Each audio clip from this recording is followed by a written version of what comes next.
అందరికీ నమస్కారం। ముషీరాబాద్ డివిజన్ వారికి ముషీరాబాద్ నియోజకవర్గ ప్రజలకి హృదయపూర్వకంగా నమస్కారాలు తెలియజేస్తున్నాను। వేదిక మీద ఉన్నటువంటి హైదరాబాద్ జిల్లా అధ్యక్షుడు మహేందర్ గారికి, అట్లానే రాష్ట్ర యోజన విభాగం అధ్యక్షుడు శివారెడ్డి గారికి, రాష్ట్ర క్రిస్టియన్ మైనారిటీ సెల్ అధ్యక్షుడు డేవిడ్ గారికి, అట్లానే సోదరి మీనా గారికి, అట్లానే వేదిక మీద ఉన్నటువంటి జాగృతి నాయకులకు, ముఖ్యంగా ఈ కార్యక్రమాన్ని ఆర్గనైజ్ చేసినటువంటి హైదరాబాద్ యూత్ విభాగం అధ్యక్షుడు తమ్ముడు మనోజ్ గౌడ్ గారికి పేరు పేరున హృదయపూర్వకంగా అభినందనలు తెలియజేస్తా ఉన్నాం। ఎందుకంటే గత నెల రోజుల నుంచి మరి పెద్ద ఎత్తున తెలంగాణ వ్యాప్తంగా జాగృతి జనంబాట కార్యక్రమంతో తెలంగాణ అన్ని జిల్లాల్లో పర్యటిస్తా ఉన్నాం। ఈ జనంబాటలో చేస్తున్నది ఏంది, సమస్యలు ఎక్కడున్నాయి, ప్రజలకు అవసరమైనటువంటి అంశాలలో ఇంకా పని ఎక్కడ జరగాలనేటటువంటి విషయాల మీద ఆలోచించుకుంటూ మొత్తం తెలంగాణ వ్యాప్తంగా పర్యటన చేస్తున్నాం। మరి అందులో భాగంగా హైదరాబాద్లో మనం ఇవాళ 3వ రోజు పర్యటిస్తా ఉన్నాం। ఇది 9వ నియోజకవర్గం ముషీరాబాద్కి రావడం। హైదరాబాద్ మహానగరం గురించి మనందరం అనుకున్నాం, హైదరాబాద్ అంటే మన తెలంగాణ గుండెకాయ, ఆదాయం, ఇక్కడ ఉన్న వనరులు ఇవే తెలంగాణ గ్రామాల్లో ఉన్నటువంటి వారందరికి కూడా మరి ఆదాయాన్ని ఇస్తాయని చెప్పి అనుకున్నాం। మరి పెద్ద ఎత్తున హైదరాబాద్ మహానగరాన్ని ఎంతైతే ఆదాయం ఈ తెలంగాణకి ఇస్తుందో అంతే మంచిగా హైదరాబాద్ని కూడా మనం చూసుకోవాలి। ఏ ప్రభుత్వం వచ్చినా హైదరాబాద్లో ఉన్న ప్రజలకు సౌకర్యాలు, వసతులు, ఇండ్లు, పెన్షన్లు, అన్ని రకాల సౌలతులు కల్పించాలి। కానీ 3 రోజుల నుంచి హైదరాబాద్లో తిరుగుతుంటే తెలంగాణ రాకముందు మా పరిస్థితి ఎట్లా ఉందో ఇప్పుడు కూడా మా పరిస్థితి అట్లానే ఉంది అనే ప్రజలు దాదాపు 50% పైచిలుకు ఉన్నారు। తెలంగాణ రాకముందు మాకు ఇల్లు లేదు, ఇవాళ కూడా మాకు ఇల్లు లేనటువంటి పరిస్థితి ఉందని చాలా మంది ప్రజలు చెప్తున్నారు। తెలంగాణ రాకముందు మేము 10,000కు ఉద్యోగం చేసుకుంటే మరి ఇప్పుడు కూడా గదే 10,000 వస్తుంది, అదే కిరాయింట్లో ఉంటున్నాం, అదే మురికినాల పక్కన ఉంటున్నాం। మరి ఏ ప్రభుత్వం వచ్చినా కూడా సమస్యలను కొన్నిటిని పట్టించుకోకుండా వదిలేసిందని చెప్తున్నారు। మరి చెప్పడం కాదు, మేము తిరుగుతా ఉన్నాం, ఎక్కడ పోయినా వానాకాలం వచ్చిందంటే మురుగునీరు వచ్చి అనేక కాలనీలు ఇప్పటికి కూడా ముంచెత్తుతున్నది। వానాకాలం వస్తుందంటే భయపడే పరిస్థితి ఉన్నది, చాలా బస్తీలలో అదే పరిస్థితి ఉన్నది। మరి అంతేకాదు రోడ్లు, ట్రాఫిక్, ఈ సమస్య చాలా విపరీతంగా ఉంది। అన్నిటికన్నా ఎక్కువ పేరుకు హైదరాబాద్లో ఉంటున్నాం అన్నట్టే కానీ గ్రామాలలో ఉన్నదానికన్నా అధ్వానమైన పరిస్థితులలో హైదరాబాద్లో అనేక గల్లీలు ఉన్నాయి, అది మాత్రం వాస్తవం। మరి తెలంగాణ వచ్చింది, 10 ఏళ్ళు బీఆర్ఎస్ ఉన్నది, 2 ఏళ్ళు కాంగ్రెస్ ఉన్నది, అయినా సమస్యలు మాత్రం ఎక్కడికక్కడే ఉన్నాయి। అందుకే తెలంగాణ జాగృతి నుండి ఒక ప్రయత్నం చేస్తున్నాం, మేము వెళ్తున్నాం, అడుగుతున్నాం, సమస్యలు ఎందుకు తీర్చలేవని అడుగుతున్నాం। అడిగినా కొద్ది ఏం జరుగుతుందంటే ఒక్కొక్క సమస్య దగ్గర ఒక్కొక్క ముందడుగు పడుతుంది। ఇవాళ ఎత్తా పొద్దున్నే అంబర్పేటలో ఫస్ట్ ప్రోగ్రామ్ ఉండే మాది। అంబర్పేటలో ప్రోగ్రామ్ ఏముండే, అంబర్పేట బ్రిడ్జ్ కింద రోడ్ పెండింగ్ ఉంది, 6 ఏళ్ళు అయింది, అది ప్రోగ్రామ్। ఆడికి వస్తున్నాం మేమని చెప్పినాం, రాత్రికి రాత్రి అంబర్పేటలో రోడ్ పడిపోయింది। నేను పొద్దున అక్కడ పోయే వరకు మంచి ఫ్రెష్ రోడ్ ఉంది, నేనన్నా ఇదేంద్రబాయ్ రోడ్ ఉంది కదా రోడ్ లేదంటే అంటే లేదక్క దొంగల లెక్క నిన్న అర్ధరాత్రి పని ప్రారంభించి పొద్దున కల్లా రోడ్ వేసిరని చెప్పింది। మరి అడిగేటోడు ఒకడు ఉంటే ముందడుగు పడుతుంది అనడానికి ఇదొక బెస్ట్ ఎగ్జాంపుల్। అదేవిధంగా నిన్న యాతక్పుర కాన్స్టిట్యున్సీకి పోయినాం, అక్కడ ప్రజలందరూ నల్లాలో వచ్చే నల్లటి డ్రైనేజ్ నీళ్ళని తీసుకొచ్చి మాకు బాటిల్ ఇచ్చిరు। మేము అదే చెప్పినాం, ఇదే బాటిల్లు జలమండలికి పంపిస్తాం, ఇదే బాటిల్లు మంత్రుల ఇళ్ళకి పంపిస్తాం, మరి ఇక్కడ వచ్చి రిపేర్ చేయండి అన్నాం। ఇవాళ మొత్తం జలమండలి అధికారులందరూ కూడా యాకుత్పురకు పోయినరు, అక్కడ రిపేర్ చేస్తున్నటువంటి పరిస్థితి ఉంది। ఇట్లా ఒకటి కాదు, 2 కాదు, ఎక్కడికి పోయినా రాజకీయాలు ఏం మాట్లాడట్లేదు, మేము ఉన్నది ఉన్నట్టే చెప్తున్నాం। నీళ్లు వస్తలేవు, ఇప్పుడు గీనే మీ అడిక్మెంట్ బస్తీకి పోయి వచ్చిన ఇడికి నేను అడిక్మెంట్ బస్తీలా ఇటు మంచి నీళ్లు అటు డ్రైనేజ్ నీళ్లు 2 కలిసి పొందుతున్నాయి। వాళ్ళు కూడా ఒక బాటిల్ ఇచ్చారు మాకు, చూడడానికి నీళ్లు తెల్లగా ఉన్నాయి, తాగితే పెట్రోల్ వాసన వస్తుంది। అటువంటి పరిస్థితి ఇప్పటికి కూడా బస్తీలలో ఉంది। మరి ఈ పరిస్థితి గురించి అడగాలనా వద్దా? అడగాలనా? ఇంతమంది అక్కలు ఉన్నారు, అడగాలంటే చెయ్యెత్తాలి, అడగాలనా? అడిగేటోడు ఒకడు ఉంటేనే పని అవుతుందా? అంతేనా?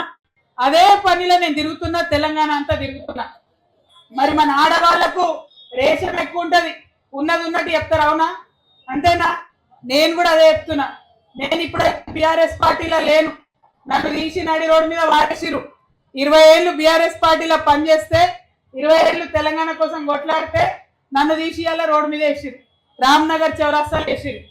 నేను కూడా మొండిదాన్ని సుమా, నన్ను రోడ్డు మీద వేసి చూకుంటానా? ఇదే రోడ్డు మీద ఇదే ప్రజల కోసం కొట్లాడతా, వేరే వెనక్కి పోయేదే లేదు.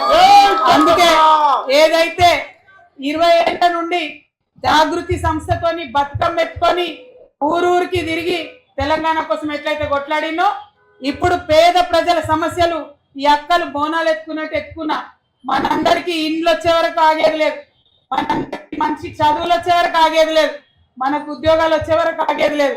అట్లనే ఈ రేవంత్ రెడ్డి చెప్పిన 2500 వచ్చే వరకు కూడా ఆగేది లేదు. బరాబర్ అడుగుడే ఆడవాళ్ళందరికీ 2500 ఇస్తామని చెప్పారు. కానీ ఆ ముచ్చట్నే మర్చిపోయారు. ఇక్కడ చిన్న ఆడపిల్లలందరూ వచ్చి డాన్స్ చేసిరు. ఇప్పుడు మరి డాన్స్ చేసిన ఆడపిల్లలందరూ కూడా వీళ్ళు పక్క రేవంత్ రెడ్డి మనుషులే. రేవంత్ రెడ్డిని తిట్టుడు మొదలెట్టగానే మధ్యలో ఏం లేదు. ఇప్పుడు ఇక్కడ ఇప్పటిదాకా డాన్స్ చేసిన మా తల్లులు అమ్మవారు ముద్దుకున్నారు. మరి వాళ్ళు 18 ఏళ్ళు ఉంటారు. ఈ 18 ఏళ్ళు ఉన్న వాళ్ళకి స్కూటీలు ఇస్తామని చెప్పిండు ఆ సీఎం గారు, ఇచ్చిండా? ఆ మాటనే మర్చిపోయిండు, ఆ ముచ్చటనే మర్చిపోయిండు. అంతేనా? ఖచ్చితంగా అది అడగాలి కదా. మరి దానికోసమే నేను తిరుగుతున్నా. ఇక చాలా మంది మా గ్రూప్ 1 అభ్యర్థులు ఉన్నారు ఇక్కడ, వాళ్ళందరికి కూడా చెప్పిండు. వాళ్ళందరికి ఏం చెప్పిండు? జాబ్ గ్యారంటీ, జాబ్ కార్డు ఇస్తామని చెప్పారు, జాబ్ క్యాలెండర్ ఇచ్చి 2 లక్షల ఉద్యోగాలు సంవత్సరానికి ఇస్తామని చెప్పారు. ఆయన సీఎం అయి 2 ఏళ్ళు అయింది, ఏమి ఇవ్వలే. అంతకుముందు బీఆర్ఎస్ ఇచ్చినాయి, ఇప్పుడు చూపించి ఇస్తున్నా అంటుంది, అంతే తప్ప కొత్తది ఒకటి కూడా ఇవ్వలే. అంబులెన్స్ లో పేషెంట్ ఉంటే పంపించేయండి బాబు. పేషెంట్ లేడా? నువ్వు కూడా మీటింగ్ ఇంటున్నావు అన్న, అంబులెన్స్ డ్రైవర్. Thank you. జై తెలంగాణ, జై తెలంగాణ. మళ్ళొక్కసారి ముషీరాబాద్ ప్రజలందరినీ కూడా నేను కోరేది ఒకటే, రాజకీయాలు నడుస్తుంటాయి. ఓట్లు ఉన్నప్పుడు నేను కూడా వస్తాం, మళ్ళా ఓట్లు అడగానికి. కానీ ఇవాళ ఓట్లు అడగానికి రాలే, ఇవాళ సమస్యల మీద మాట్లాడడానికి మాత్రమే వచ్చిన. ఇదే పని పెట్టుకొని 1.5 నెలల నుంచి తిరుగుతున్నా. ఇంకా 3 నెలలు కూడా తిరుగుతా, ప్రతి జిల్లా తిరుగుతా, ప్రతి గల్లీ తిరుగుతా. ఎందుకంటే అడుగుతున్న కొద్ది కదలికి వస్తుంది, అడుగుతున్న కొద్ది ముందుకు వస్తుంది. ఈ రేవంత్ రెడ్డి గారు ఇందిరమ్మ ఇండ్లు ఇస్తా అన్నాడు. అంతకుముందు కేసీఆర్ గారు డబుల్ బెడ్రూమ్ ఇండ్లు ఇస్తా అన్నారు. డబుల్ బెడ్రూమ్ ఇండ్లు ఎంతమందికి వచ్చింది? ఇందిరమ్మ ఇండ్లు ఎంతమందికి వచ్చింది? కొంతమందికి వచ్చిందా? ఎవరికి రాలేదా? అసలే రాలేదా? మరి గట్టి చెప్పాలి, ఇట్లా మొత్తం లేదు రాలేదా? మరి ఇండ్ల వచ్చేదాకా కొట్లాడే కదా, అంతేనా? దానికోసమే ప్రయత్నం చేస్తున్నాం. మరి ఒక్కొక్క నియోజకవర్గంలో తిరిగి ఖచ్చితంగా సక్సెస్ అవుతామనే నమ్మకం నాకున్నది. దానికి బెస్ట్ ఎగ్జాంపుల్ ఇవాళ పొద్దున వచ్చింది. అందుకే మన స్టేజ్ మీద ఉన్న వాళ్ళు మాటలు పనిచేయండి బాబు. అందుకే ముషీరాబాద్ ప్రజలందరికీ కూడా నేను కోరేది ఒకటే, ఎక్కడ చూసినా మురిగే ఉన్నది, ఎక్కడ చూసినా ఘోరమైన పరిస్థితి ఉన్నది. రోడ్లు అయితే వేసి 10-12 ఏళ్ళు అయింది అన్న పరిస్థితి ఉన్నది. వాటి కోసం అడుగుదాం. ఇక్కడ యూత్ ఉన్నారా? ముషీరాబాద్ యూత్ ఉన్నారా? ఒకసారి ఓ అనండి. ముషీరాబాద్ యూత్ ఉన్నారా? ఒకసారి ఓ అనండి. మీకొక ఇవాళ జాబ్ ఇచ్చిపోతున్నా నేను. ఎవరైతే గల్లీలలో నాయకులు వస్తారో వాళ్ళని అడగండి. మీరు ఇదివరకు వచ్చినప్పుడు రోడ్ వేస్తా అన్నారు, ఇదివరకు వచ్చినప్పుడు ఇండ్లు ఇస్తా అన్నారు, ఏమైనా అని బరాబర్ అడగండి. అడుగుతారా? యూత్ అంటే మగపిల్లలు కాదు, ఆడపిల్లలు కూడా. మీరు గట్టిగా అడగాలి ఇంకా, అంతేనా? పక్కా. థ్యాంక్ యూ మీ అందరి కోసం ముందుకు వచ్చినందుకు.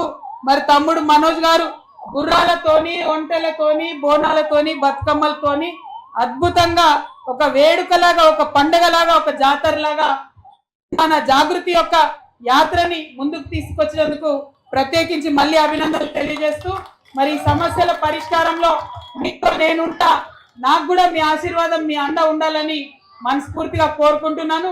జై తెలంగాణ, జై జాగృతి, జై జాగృతి. షేర్ చేయండి, లైక్ చేయండి, సబ్స్క్రైబ్ చేయండి. మరిన్ని వీడియోల కోసం బెల్ సింబల్ పై క్లిక్ చేయండి.